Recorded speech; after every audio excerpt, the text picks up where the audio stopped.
오늘도 값없이 베풀어 주시는 하나님의 끝없는 은혜를 누리며 승리하는 꿈밀의 모든 분들이 되기를 소망합니다. 이 논어에 나오는 과유불급이라고 하는 말은 지나친 것은 미치지 못한 것만 못하다라고 하는 그런 뜻이죠. 전도자는 너무 의롭게 살지도 슬기롭게 살지도 말라고 합니다. 또 너무 악하게 살지도 너무 어리석게 살지도 말라고 하지요. 극단으로 치닫는다라고 하는 것은 편협해서 조화를 이룰 수가 없습니다. 우리의 지혜는 부분적이어서 모든 것을 다 알지를 못하지요.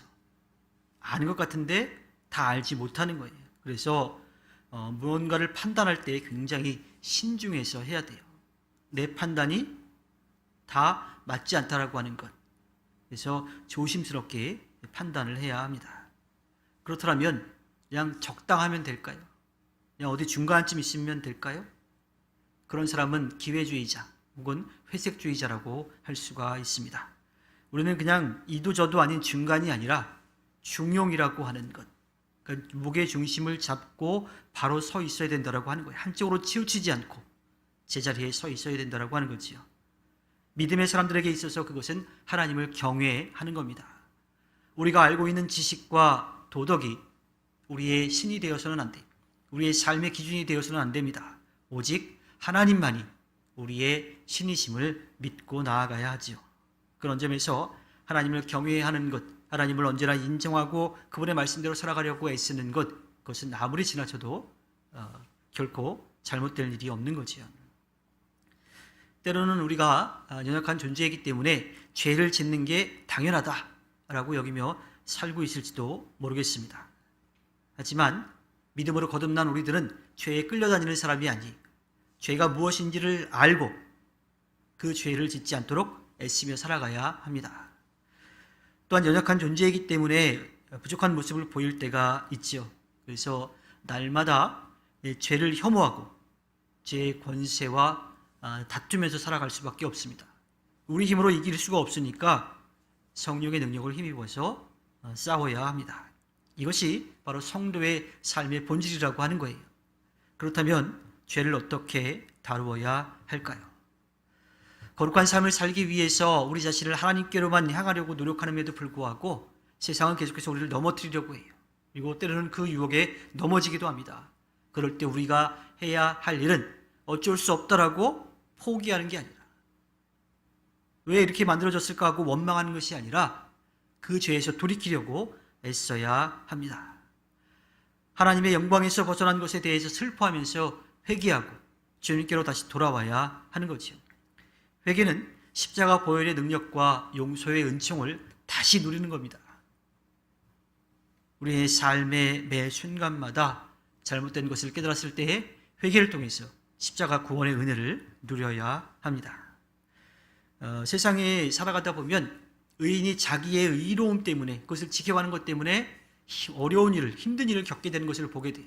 반대로 악인은 그 악을 행하면서도 오히려 세상적으로 잘 되는 것처럼 그렇게 보이기도 합니다. 이러한 세상을 바라볼 때 우리는 어떠한 마음을 가져야 할까요? 먼저 하나님을 경외하는 지혜가 필요합니다.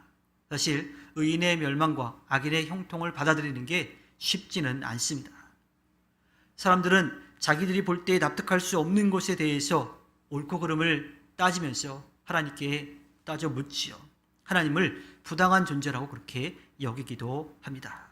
그런데 그 사람이 어떠한 기준으로 하나님이 부당하다고 이야기하는 걸까요? 자신들이 가지고 있는 그 편협한 지식을 가지고 하나님이 옳지 못하다, 하나님이 부당하다라고 그렇게 판단합니다. 우리는 그렇게 판단할 수 있는 지혜가 없어요. 아니, 더 정확하게 말하자면 그럴 만한 자격이 우리에게 있지 않습니다. 우리는 상황을 제대로 판단할 수 있는 지혜가 없는 존재예요. 오히려 우리가 해야 될 일은 살아계신 하나님께서 우리들에게 어떤 것을 이루어 가시는지를 조용히 기대하고 바라보고 또 펼쳐가실 때에 그것에 맞추어서 삶을 살아가야 하는 거죠. 오히려 우리가 해야 될 것은 하나님의 기준으로 우리의 삶이 옳은가 그른가를 판단해야 합니다. 멸망하는 사람도 형통하는 사람도 모두 다 하나님 앞에 서야 합니다. 그것이 바로 하나님을 경외하는 일입니다. 하나님을 경외하는 것이 바로 지혜의 근본입니다. 잠언서 1장 7절에서 지혜로운 삶의 근본이 하나님을 경외하는 것이라고 분명하게 말씀하고 있지요. 다음으로 우리는 성령의 도우심을 따라서 성령이 이끄시는 대로 순종하며 나아가야 합니다. 전도자가 여러 가지 많은 것들을 연구해보고 얻은 결과는 이 세상에는 유혹이 있다라고 하는 거예요. 그런데 그 유혹을 이겨낼 수 있는 사람은 하나님의 선하신 뜻을 깨닫고 그 뜻대로 살아가는 사람만이 그 유혹을 이겨낼 수 있다라고 하는 것을 깨닫게 됩니다. 또한 세상에는 온전히 정직한 사람이 아무도 없다라고 하는 거예요. 정직한 삶을 살려고 애쓰긴 하지만 완전한 정직한 그런 사람은 없다는 겁니다. 이것은 인간의 죄 때문이죠. 그렇다면 죄의 근원은 어디일까요? 죄의 책임이 누구에게 있을까요? 전도자는 하나님은 사람을 정직하게 지으셨다라고 하는 사실을 깨달았어요.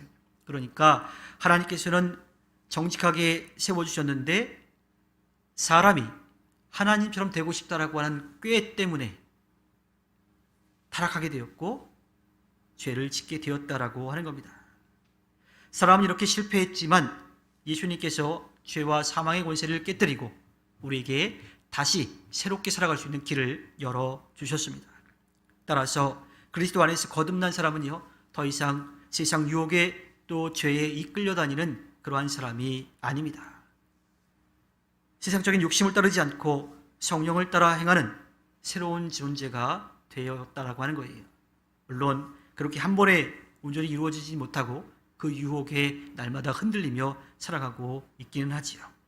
우리가 그렇게 연약한 존재임을 분명하게 깨닫고 우리를 바른 길로 이끌어 가시는 하나님, 그 성령을 의지해서 하나님의 뜻을 펼쳐가기 위해 애쓰는 삶을 살아야 합니다. 새로운 존재가 되어서 성령의 인도하심으로 따라가 날마다 하나님의 지혜로 살아가야 합니다.